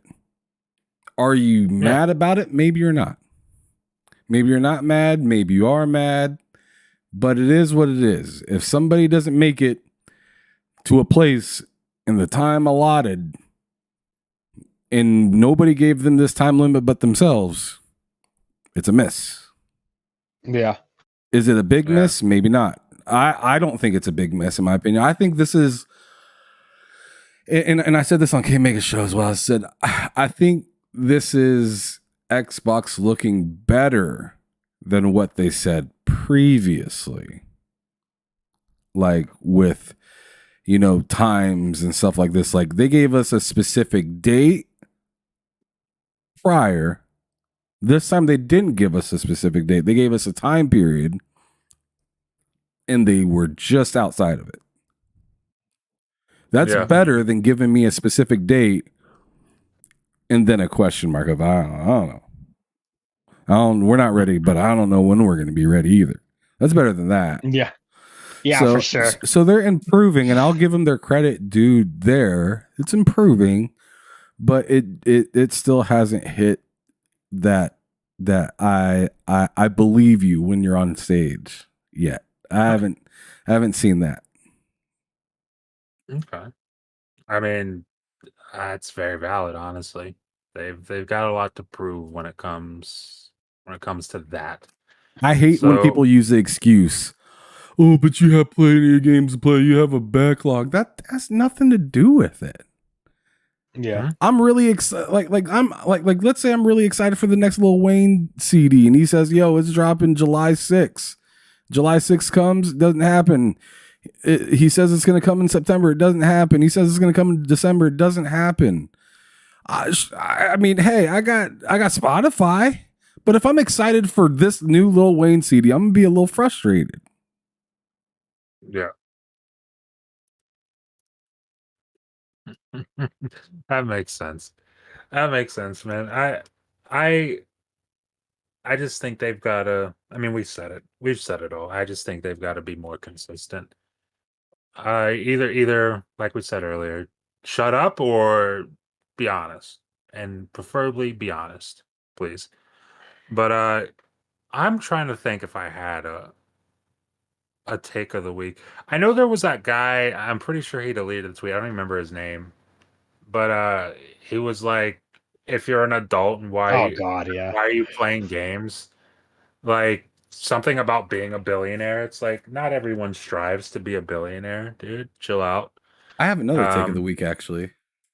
okay. Yeah. I have this is actually a interesting take, and I think it happened this week. It could have been could have been last week. I'm starting to mix up some stuff, but how about Lulu's take on Oh yeah. PlayStation and Jim Ryan and what he had to That say that he doesn't care about Call of Duty. He just don't want the deal to go through. which is insane. Like, dude, I'm telling you, Jim Ryan. If Jim Ryan actually, if we can get a real video of Jim Ryan saying that, dude, it'd be the most hilarious. Like, it'd be tragic. It'd be like a horrible look for PlayStation, or at least a Yeah. horrible look for Jim Ryan. But it's like that's just so funny that is probably something that happened. Like we don't know for sure, but she has no reason. I mean, I guess she does have reason to embellish the truth because you know she's with Activision. She wants this deal to go through. But it's like, God, dude, would she just straight up lie about that quote? Really? I don't know. I don't know, man. That's a wild quote. I don't think a Just Yeah. CCO would just come out and lie in a see, that's the situation thing. like this. Exactly. It's like, and the quote is so like, dude, we don't. I don't. I don't want a Call of Duty. It's like Jim Ryan throwing a tantrum. I don't want a Call of Duty deal. I just want to block your merger. It's Yeah, it like kind of is actually tantrum how you mention it. it's like a it's like a kid having a tantrum. It's I'll tell you if that quote is real, it makes me oh my god, Bill just invited me. No. Okay, if that quote is real, that makes me I mean, I'm already pretty confident that the deal goes through, but it makes me even more confident that the deal goes through. If that's a real quote from Jim Ryan, Yeah. Jim Wine. Jim Yeah. Ryan. Yeah. Jim whining. Jim Wine and Ryan. Yeah. Yeah. But that was a fantastic tweet. And I love how many people got infuriated by that tweet. Yeah. Like there's no way Jim Ryan said it. It's all conjecture. You're just speculating. It's stupid. Stop lying. It's like, dude, I don't I don't see yeah, exactly. I don't see a CCO of Activision lying about that. I don't see that Yeah. being a lie. Oh, I don't know, man. I don't know what the fuck's going I on with also this don't see a shit. CCO keeping their job if they're going to lie like that. And I don't see a CCO either. I mean, because it's not like this is the first thing she's came out and said. Yeah. It's not. And that's how I think that maybe Microsoft or more or less Activision are happy with what she's doing. I think they're gladly paying her to do what she does with the swagger that she does because she's been doing this long enough for them to have had 10 meetings by now saying you do this again, you fired. Like this hasn't been going on for a few days or a week. This is with Lulu Chang. This has been happening for at least the last few months. Yeah. She's she's been tweeting the last few months and she's had a lot to say and I gotta be honest, I love it. Yeah. It's this whole thing has gotten really boring and the fact that she's here to seemingly make it fun. It's fun and she's doing her job and they want her to be doing that. It's a win-win. It's making something more interesting that needs to be more interesting and she's doing exactly what she needs to do. So, I think it's great. I think it's great and I hope we see more tweets like that from Lulu Chen.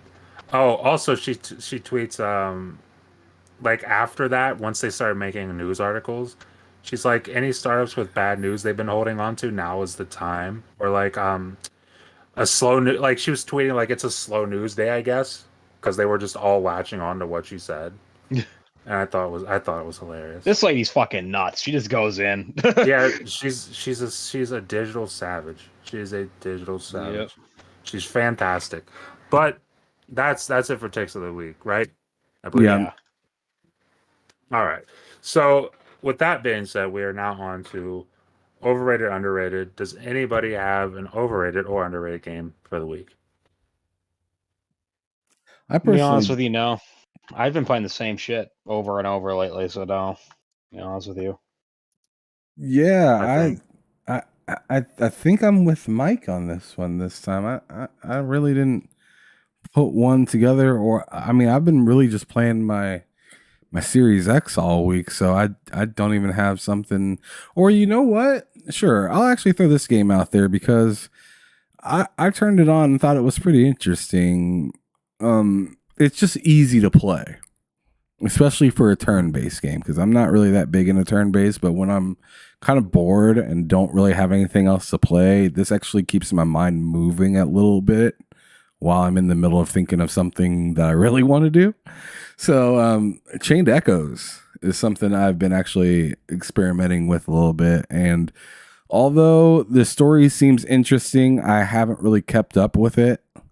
But I tell you what, the gameplay is snappy and fast enough for me to be willing to play. Because I tried Soul Hackers last night, made by Atlas, and that's another turn-based game. And it was like I said, it's made by Atlas, so I could see a lot of persona in it, but without as interesting of a story, in my opinion.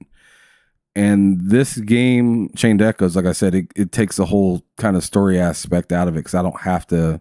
It doesn't force me into all these cutscenes and middle of the fight intermissions to speak about something and stuff like that. It's just dialogue and gameplay, and you can skip the dialogue if you want to, and that's what I do. And keep running around, keep destroying things. So Chained Echoes goes as my underrated game that I think should get played more by those people that just want to play something to pass the time and have some fun on Game Pass while thinking of something else to play, possibly. That sounds good, man. Sounds good. Sounds good. I don't have an underrated game. I've much like you guys. I've been playing a lot of the same thing. Bunch of Halo, Wolong. I mean, that's what I've been playing recently. So I can't really speak to that. So I don't got one. Mike, you don't got one. Nope. And with that, I think we can wrap up the show, fellas. All right, so let's go on ahead and get out outros. I'll go first on this one today. You can find me, HamSolo05 Gaming, on Twitter, but where you can find where I do most of my shows and my content is on the TSWS Gaming channel on YouTube. Do shows for the most part Monday through Friday, but sometimes I take Monday off to just kind of relax, but Tuesday through Friday, you're 100% certain to get something from me. So definitely come through, check me out over there. And with that being said, let's go over to Matt Likes Games. So you can check me out at Matt Likes Games on Twitter and on YouTube, Matt Likes Games. Videos every Monday, Wednesday, and Friday. So check me out there. What about you, Mike? I'm just kidding. You can find me on where the fuck am I? On Twitter at Hard Days Mike, and Twitch at Hard Days Mike. That's all where I really am. I'm nowhere else. Don't find me. And he's on Mastodon. I'm on Mastodon. I'm on Nope. Pornhub as well. I'm just kidding. And Anyways, OnlyFans, Grindr. Hands like, oh Jesus Christ, not now. Anyways, so yeah, that's all I am. All right, man. That's good. Awesome. Fantastic. Well, thank you to those of you that came through, watched most of the show. Thanks to those of you that are watching after the fact that we went live. It's been a good time. A lot of things that we talked about today. A special shout out to Blind Giant Stanley Francois in the chat. Same with Sergeant what's up? Sentinel Sentinel Gaming. I appreciate you guys for getting in the chat, saying a little something. I always appreciate that type of stuff. But anyways, we are out of here. We'll see you guys next week. See ya. See it. Bye-bye. Oh, man.